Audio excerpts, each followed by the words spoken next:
Hi guys, thanks for tuning in to another episode of Nuggets News. Well, what a week it's been for global markets, a bloodbath. We're going to talk about all those headlines and what's going on tied into that crypto news, and we've certainly got a lot to get through this week. I do want to welcome a few hundred new subscribers, and we've had over 100 new members in our premium area as well. So I hope you guys are enjoying all our extra premium content, and you can join us by heading over to nuggetsnews.com.au. Now this week I do have that video finally coming out about Bitcoin options as well as the prediction markets on FTX. There's a link in the description below to get a double discount on fees, and we've got another deal that we're working on for you guys as well, but anyone that uses that link will also qualify for this other deal. Okay, so let's get into the local news where unfortunately the plan to ban these $10,000 cash purchases looks like it may well come into law as this Senate inquiry gives the thumbs up. So I know we've been fighting to try and stop this. It doesn't affect crypto at this point, but it can come to include it in future. So hopefully this doesn't come into law, but let's see what happens now. And this is all part of this, financial crisis and the system being fragile. We know the banks are already cutting interest rates on savers as we head towards that zero bound and then even negative rates on savers as we've seen in European countries. The RBA aren't cutting rates yet, but we're going to talk about what central banks might do to try and stem the bleeding of world stock markets. Now, out of Australia, we got some more data about private capital expenditure. That's down 6% year on year. And remember, a lot of this is before the worst of the bushfires, let alone the coronavirus. So things aren't looking great in Australia. In terms of privacy, we had the ASIO chief coming out and saying that there's more spies in Australia than at the height of the Cold War. And, I'm not really surprised. Global surveillance and digital surveillance is just the new normal. And we've got the Five Eyes Alliance in Australia, but I certainly think just about every country in the world is trying to spy on other countries. And that's just part and parcel, but most people are pretty, oblivious to all the data that they're handing out online these days. Now, ASIC have warned that coronavirus it could shock all these markets. Well, surprise, surprise, we've been saying this on the channel for some time now. We had the Australian doctors warn of overwhelming the public health system, and Scott Morrison saying that we're prepared, we'll do overflow areas, and Donald Trump saying the same, and doctors are saying, well, hold on, our healthcare system's already strained. There's no way that we can have these overflow areas. What are you talking about? So again, our leaders are a little bit out of touch with reality and what is happening in the real world. I've spoken to a few of my friends that do work in the hospital system, and they are worried, not so much about the virus itself. I don't talk about that too much today. I've done videos on that in the past, but it's the fact that this is contagious. It's going to be widespread and the system is going to get strained, even though a lot of middle-aged healthy people aren't necessarily going to be affected or get sick from this. But we have had an increase in the number of cases. I think we're going to see this spike into the hundreds this week in Australia. That is something that I'm happy to go on record and predict, but we're trying to get in touch with people who we think have been in contact with others with coronavirus, and that's how it started in Italy and these other countries. Before you know it, they've gone to hundreds of cases. So let's have a look if this is still the most recent number. It has sort of slowed off a bit, so look, I'm sort of thinking that world stock markets are using this as the excuse. It's become the catalyst for what might happen down the line, but we certainly know that there's the unknowns are what's scaring the market the most, I guess. So coronavirus reappearing after these patients have been discharged, whether or not they were false negatives, we don't really know yet, but it looks like this infection has been reappearing, and that's not uncommon. A lot of viruses do live latent in your system forever, and they can come back. We don't know all the details of this virus yet. We've seen a few cases of possibly pets getting the coronavirus. So, this is what is worrying people. Until we know exactly how it all works, people are starting to panic. Now we're going to see these sort of headlines. Pope Francis has cancelled his third day of events. Does he have the coronavirus? We saw political leaders in Iran. That is what gets on the news and really causes that fear to circulate. So now it's just a matter of, which countries are prepared to deal with this the best? And Australia, these developed nations, we're probably better prepared. But as I said, my friends that work in healthcare, nothing can really prepare you for this sort of contagion. And when people decide that they want to stock up on supplies and whatnot, the shelves can quickly become empty. So China did post the weakest factory activity ever. That's probably a sign of what's to come in Australia, if I'm being honest, because when China sneezes, Australia catches a cold. And this is a wake-up call for the world of how dependent they've become on China, particularly the US with things like medications and the tech giants looking to shift their production away from China. So this is going to have ongoing repercussions. US sentiment soars to 16-year highs, but again, this was before the coronavirus, so I'm not reading too much into that. And when you look at who's the most optimistic about the future, it's really young people in the US there. So maybe not those that are suppressed with all this debt, because we're seeing credit card delinquencies spike. I think, record highs here. So it's probably not these people that are defaulting on debt that are the most optimistic they've ever been. It's probably a different demographic there. Now, we know CEOs are quitting at record numbers. This trend has continued in January. They get paid so much money now that they've got nothing to lose. Get out while the going's good and leave government and everyone else to clean up the mess. Now, last week I spoke about how the Fed was planning on reducing their repo operations and how I thought that it could be a rocky ride for markets this week because markets are just so dependent on the Fed printing money. Now, sure enough, this video on the 20th of Feb called The World Has Gone Mad, Global Asset Bubble, when I spoke about how detached from reality markets have become, particularly with these fears of coronavirus. I uploaded that there and recorded it the day before here in Australia, but I had no idea it was going to get this bad. The fastest, largest drop on record in 1 week. I think that just shows you how levered up markets were. The shortest time to have a 10% correction. So at the moment, this is a correction. A 20% gets us into a technical bear market. Will we get there this week, or should we have a dead cat bounce? I might talk about that when we get into the charts. But for me, I think it really depends on what the central banks do. Now, we're getting mixed messages. Out of China, we saw them stimulate and then talk about austerity and cutting back spending. In Europe, ECB, Christine Lagarde came out and said that she doesn't see the need for imminent central bank action just yet. Now, that was earlier on in the week, so things might have changed. We saw Hong Kong come out and announce that all their citizens were going to get 10,000 Hong Kong dollars. This is a form of modern monetary theory or government handouts like we saw in Australia during the GFC. So is something like that going to happen in all developed countries? We rolled out Fed Chairman Jerome Powell to do some jawboning on Friday, and the Federal Reserve will act as appropriate to support the economy, but markets didn't really buy it. A lot of those markets still finished in pretty bloody territory, and it wasn't really a bounce. Some indexes bounced more than others, but I think over the weekend we've had the first deaths from the virus now in the US and Australia. If those numbers continue to grow, I do think that markets are going to continue to be in for a rocky ride. If the central banks do a global coordinated stimulus, that might be enough to get us a decent sized bounce. But even that, I think, would be that dead cat bounce where a lot of the elites are going to be looking to unload more shares, unless it looks like this is behind us and everything's going to get back to normal very quickly. But I don't think that is the case. And I think Australia is going to be hit a lot harder than other countries. New York Stock Exchange could even close the trading floor if they have to. So any excuse to close down the markets, and we saw a lot of other markets, including silver, actually hit their limit down. So record amounts of money are going into bonds. Get out while you can, park your money and try and get that 1.6% yield over 30 years or 1.1% over 10 years now. So US Treasury bonds near those record lows or at record lows.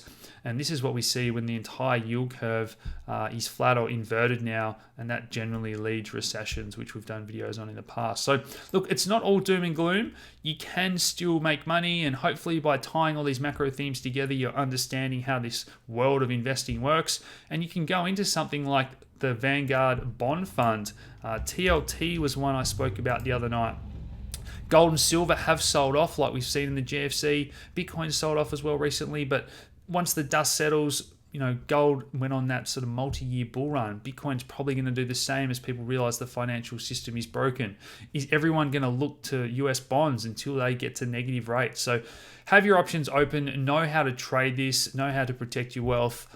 You guys know these messages. I drum them into you. We've got all our guides over on our website, precious metals if you're looking to protect and so on. So look, hopefully that's all there. And we do have that deal with eToro where you get that $100 Bitcoin for signing up down in the description below. Okay, so into the crypto news, where we did see a fund manager who's very anti-crypto and once described them as one of the most brilliant scams in history.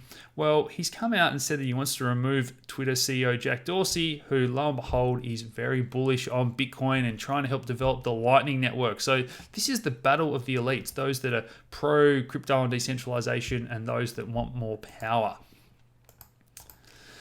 So Square did actually sell $500 million worth of Bitcoin in 2019, and this is really, I think it was half of their revenue or profit is now coming from the sale of Bitcoin. So good on Jack for really supporting crypto. I know not everyone likes him, but yeah, you'd certainly have to agree that he's introduced a lot of people to crypto.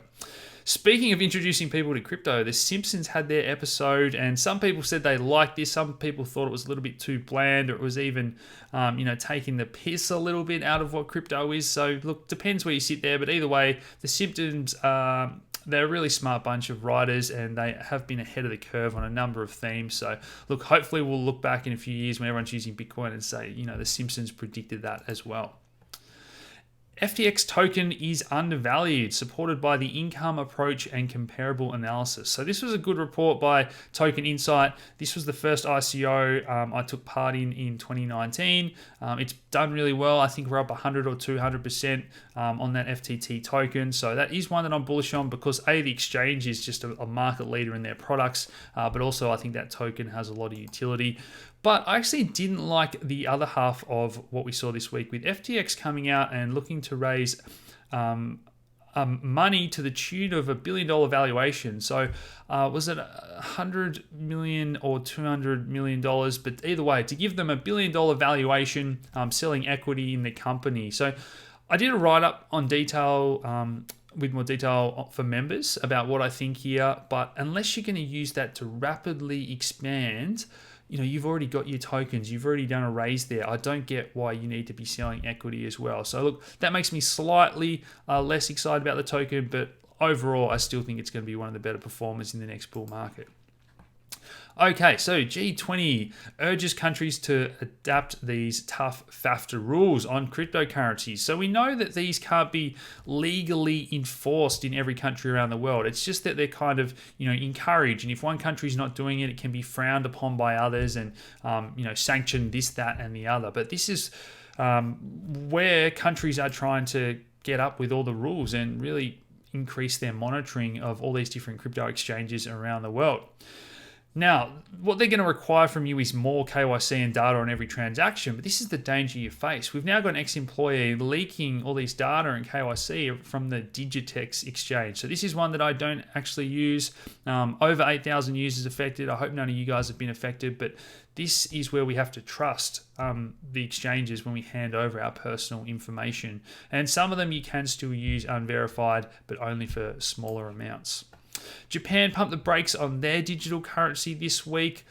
This was something that I did think was going to happen. China as well. China were talking about how fast this was going to come out and it was going to be ready soon, but it never really felt like that was the truth. So once again, they're blaming the coronavirus, the reason that their digital currency isn't ready. Some positive news for Ripple, announcing 3 partnerships with some South Korean firms there. But this lawsuit that a lot of XRP holders thought was going to get dismissed, the judge actually said this is going to continue. So look, Sam did a detailed video on this. I'm going to have him on the channel again next week and have a bit of a catch up on everything going on. But this is something that I've always kind of had in the back of my mind. And obviously the judge hasn't thrown it out. So this case is going to proceed against Ripple, whether or not XRP is a security for now. In terms of the world of securities, we've got Polymath now tokenizing $2.2 billion of commercial real estate. They were one of the first movers in the STO world. A bit of a mouthful there. And now good to see them actually tokenizing some securities. We've got Dusk Network planning on tokenizing a lot of Dutch companies, thousands according to them there. So maybe the world of STOs is going to blossom in the next 12 to 24 months. It's certainly been a slow start. And this was one that a lot of you said, why on earth does Perth Glory need a token and need to sell their team? And they have called off this purchase of this controversial crypto adoption and tokenization of their team. So maybe some good news for the Perth Glory fans in Australia. Another little Aussie project that I have come across was Zrun, doing these NFT digital horse racing. And it looks like they're partnering up with Unicorn here, which is a venture capital backed sort of gaming project as well. So maybe one that I'll keep an eye on. Might try and get these guys on the channel, but interesting concept nonetheless. VR and AR as well as digital racing. Now, I like this headline. The IOTA outage has already outlasted several celebrity marriages, but I just wanted to say that I'm going to go into bat for IOTA a little bit here because they're not trying to pretend to be a decentralized project. It's known that they're quite centralized at this stage. They're trying to solve this Tangle issue and the coordinator node. They've partnered with some big companies, Microsoft, Bosch, Audi, those companies do their due diligence. So I don't think IOTA is quite the joke that everyone's making it out to be. It's actually still a token that I hold a small position in. Now, another one that you guys helped me understand was this EOS network. And some of you were saying that it was the EOS blockchain that was having this bad performance issue. And we know that has been the case on occasions. But apparently this was Coinbase's issue for the infrastructure that they were running, not the EOS network itself. Some positive news where EOS did burn $132 million worth of those tokens to curb that inflation. And with the halving coming up and Ethereum talking about burning fees in Ethereum 2.0, it's all about this, well, who can be more scarce and who can have a lower inflation rate. And then at the other end of the spectrum, we've got these staking coins like Tezos, which are getting everyone really excited with higher rewards. But at some point, it becomes about the value and the scarcity of the token as well. So speaking of tokens, we've had Tether pay down another $100 million of that $700 million debt. If you follow the channel, you know that I don't really buy into all these conspiracies. Tether's been around for like 6 years now, and every year there's a rumor and this, that, and the other. But I honestly think it's just banking issues they've had which have caused the delays. And I think they're going to pay down all that debt, and Tether will be back to normal, being entirely backed. But Caitlin Long is aware of this banking issue, and she has come out there. She's looking to launch her own crypto native bank in the US. So that is still something which the community needs, the industry needs to serve them better. I know it's still really hard to get banked in Australia. Another little Aussie project is Emanate, and if you head over to their blog, they had a number of good news items this week, and I believe they've got more to come. So really cool. I've had these guys on the channel 2 or 3 times. I might get them back on in future, and it looks like this is becoming one of the leading projects on the EOS blockchain with real-world users and real-world artists being rewarded. Polkadot is looking to integrate Chainlink. So Chainlink is right there near all-time highs. This is one of the community's favorite coins at the moment. So good stuff there for link holders. One of my favorites is Kyber. I've been covering these guys since 2017. I did let you guys know that this was going to be added on Coinbase Pro, and I think they are going to add staking. I did a write-up for our members back in September, and Kyber's up nearly 400% since that post. So I know a lot of you are very, very happy campers at the moment. This is one we also covered in our fundamental reports. So if you're new to our members area, all you do is head over, click on that units tab.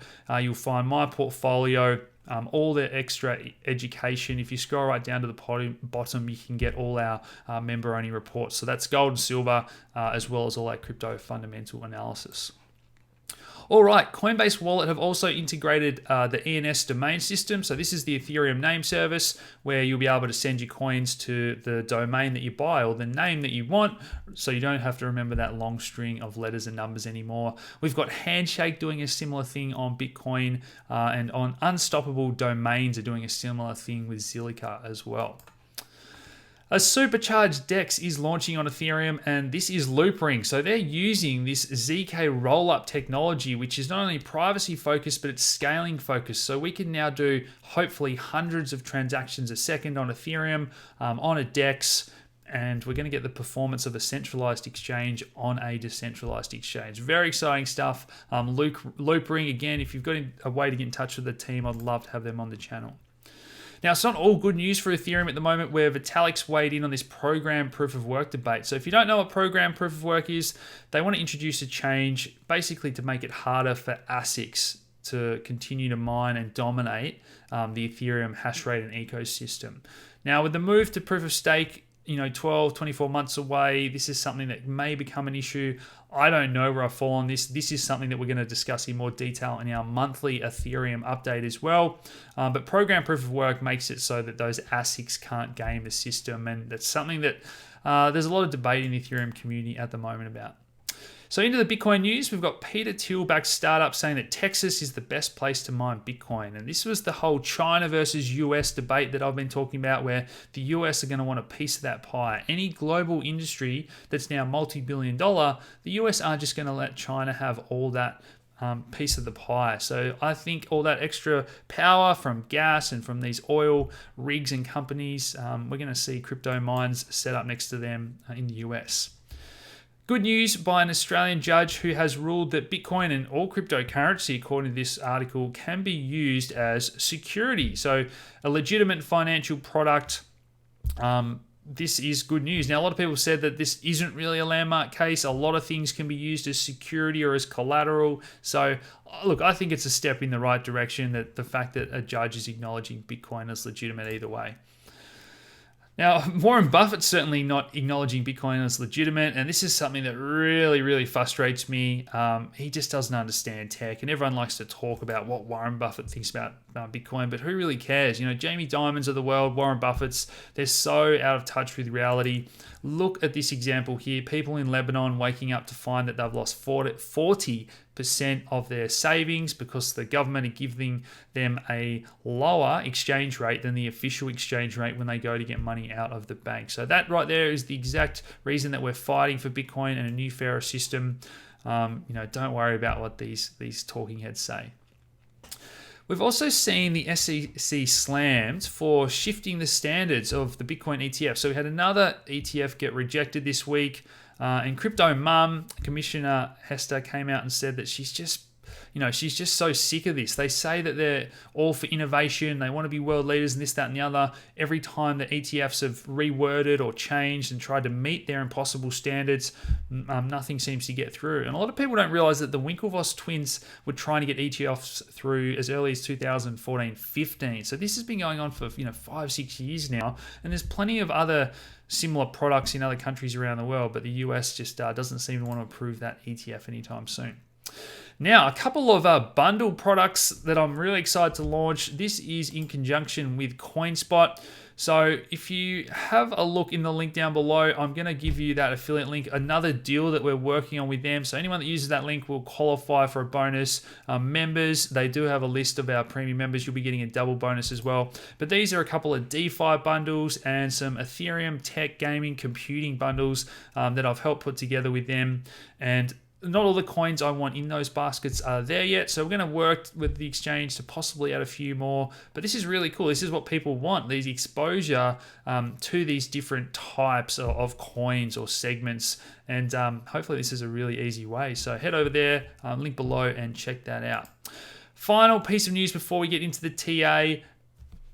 I think this week has highlighted more than ever the importance of taking the future of your own investing and wealth into your own hands. So if you do have your self-managed super, if you've got your crypto, your gold, if you've had some cash and you've been a bit worried and been a bit defensive, I think you're pretty happy right now. And if you can't afford it, just be aware of what your super fund is in, because you can change that and go more defensive or whatnot. But free consultation with New Brighton Capital, big supporters of the channel. You guys all get a discount, members get a double discount. But let's have a look at the charts.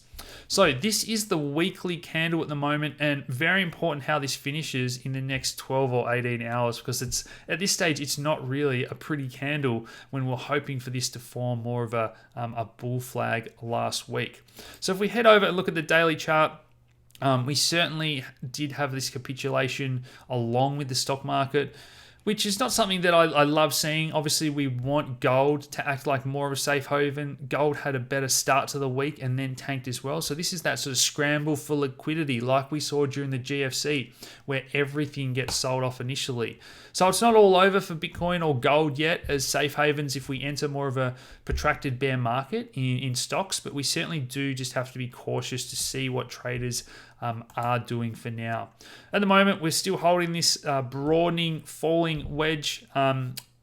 whether or not this line can act as support, this is where I am looking for possibly an entry on some long trades. If we can dip down here and get some positive divergence on the 12-hour time frame, let's bring that up there.